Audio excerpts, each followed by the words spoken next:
film Fu, where the cousin was released the kicks. I'm Shifu Payne, and how do we define legacy? In the sense of definition, it is broadly described as something which has happened in the past, but in that broad sense, it does not automatically give the reason why something is considered to have a legacy, to be the result of a legacy, or to be a touchstone of a legacy.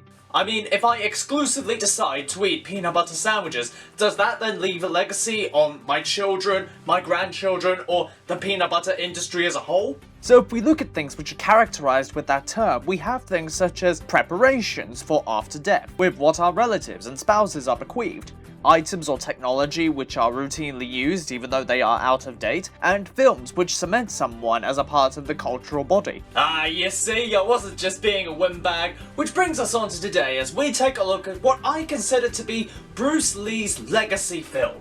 Directed and written by Wei Lo, Fist of Fury, or The Chinese Connection, or the original title of Jing Wu Men, was released in 1972 and serves as Lee's second major film role following the previous year's The Big Boss. Now, why do I say that this cemented the legacy of Bruce Lee?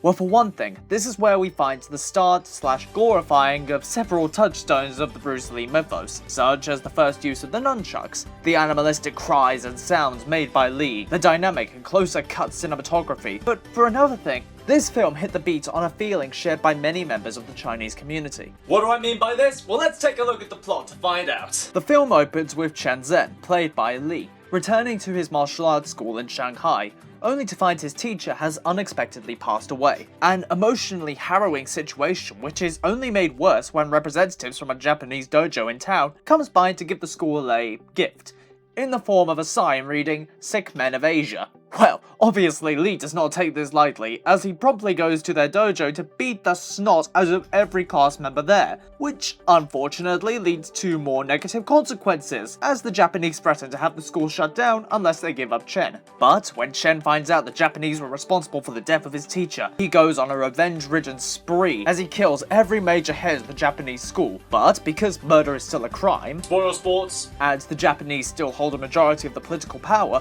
Chen is arrested, with the film ending with him making the Japanese promise to leave the school alone, and then sort of ending on an ambiguous note, with it looking like Chen is shot down by police officers. as is indicated by the synopsis of this film, racism, or more specifically discrimination against the Chinese by the Japanese, is a prevalent theme throughout this film. With a standout scene displaying this being the scene where Lee destroys a park sign which prohibits the entry of Chinese people, or the standout object, which is a part of the inciting events, with the discriminatory sign. According to the writings of Bruce Lee Fighting Spirit, There were many adulations, cheers, and standing ovations in Hong Kong cinemas as the destruction of the park sign, as well as the declaration that the Chinese were not sick men of Asia, a comfort to those older viewers who had to live through racial tension and open hostility. The open racism or disregard of the impact of China, as well as its martial skill, weighed on Lee himself, having noted that despite karate being based on kung fu, and way younger than its ancestor, the martial art was more popular in America.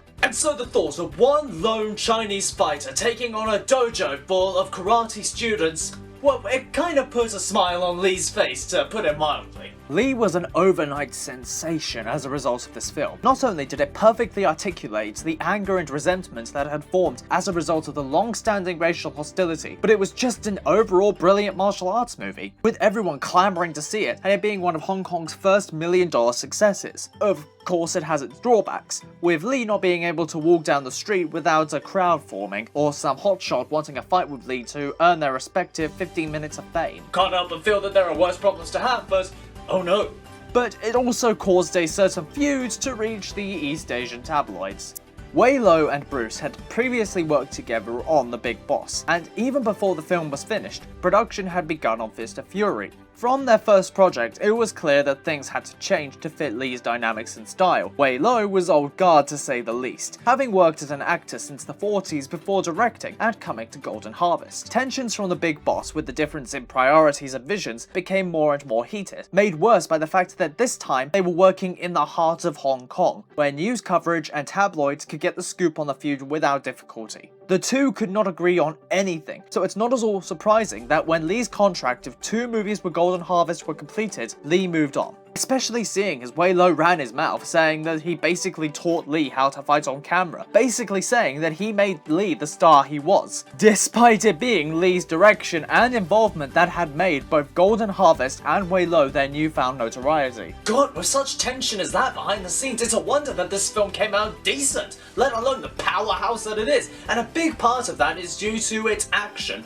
So let's break down said action and find out what makes it so good. Now when it comes to which fight scene to look at, I must confess I am kind of conflicted. Because, sure, the first fight scene of this film with Lee taking on an entire dojo is famous, or infamous, does that then automatically disqualify any other fight scenes? Because nearly all the fight scenes here are good, especially making the jump between the big boss and this film. Finally, I decided to go with a fight scene closer to the end of the film, as Lee takes on the Russian Petrov, played by Robert Baker, an actor and martial artist that worked on several movies, and even worked as a bodyguard for Lee himself. He unfortunately passed away in 1993 at the age of 52, so let's take a look at this scene to honour the man. While the big boss was made to fit a more elaborate and acrobatic choreography, more like Chinese opera, Lee's style was more deliberate and direct, resulting in elements such as the wider camera angles and longer taking away from the speed and power of Lee. That's all changed here, with faster cuts and closer camera angles. The scene takes place at this gorgeous Japanese house and garden. This set, along with the dojo set, took up a majority of the film's $100,000 budget, although apparently some of this garden set took place in a separate location, where street gangs had to be paid off to prevent any trouble with filming, a fact which Lee took personally and had to be stopped from beating the shit out of these gangs several times. Hearing all this just makes me wonder if Lee was actually acting in this film at all. Petrov, or Baker, faces Lee after all other guards and fighters have been defeated, standing in a dapper tux and suspenders, which, now I say it, does remind me of the outfit Benny Urquidez wore in Wheels on Meals. Could that be a reference to this very film?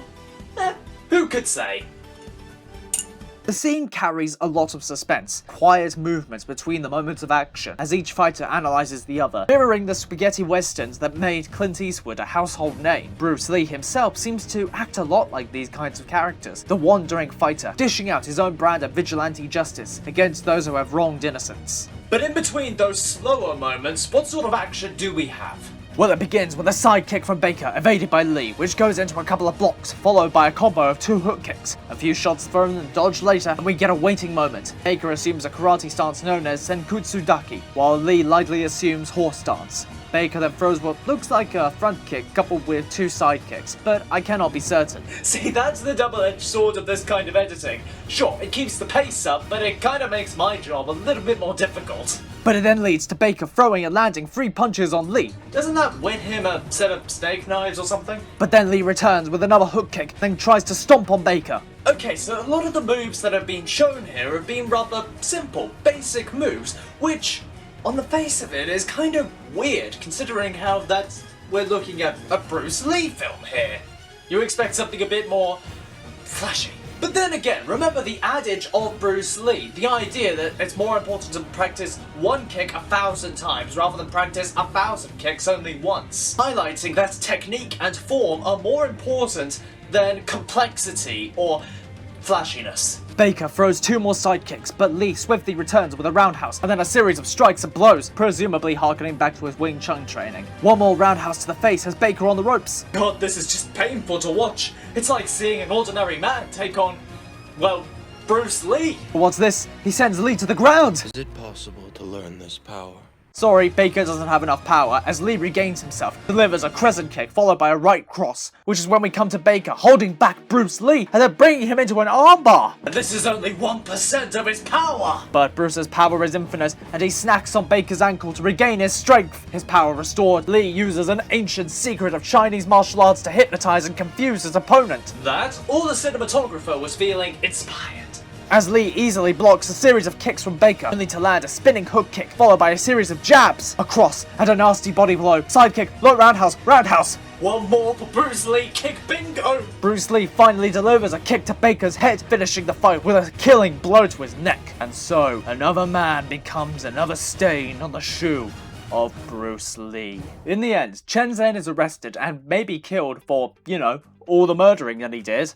The ending here can be read in a few ways. For one, that ultimately the problems of racism and bigotry are too big for one person to solve, and that the systems of justice and freedom can be just as easily mistreated. That no matter the reason, seeking war and anger will only lead to misfortune and tragedy. Or maybe it's all about grief, who knows? As I stated at the beginning, this film can be interpreted as the film which cemented the legacy of Bruce Lee, but just how did it do that? Well, for one thing, it struck just at the right time with the right audience, making the film and its lead the standout hit film of the market at the time. Its themes and delivery touched the lives and experiences of those who had to live through such hostility and most likely wanted to enact the same sort of action. But beyond the story, the action is still well paced, crisp and quick but easy to follow, articulating the impact of every blow while allowing the substance of the silence to perforate. See, I knew that encyclopedia would pay for itself. When we get to Enter the Dragon and Lee's major notoriety in America, we'll see Lee's legacy reach a more acclaimed height, but it has got to be said that without this film, it's arguable that Bruce Lee would not have a legacy at all. Thank you for watching this week's video, and in the comments let me know if you've seen Fist of Fury and what your thoughts were on it.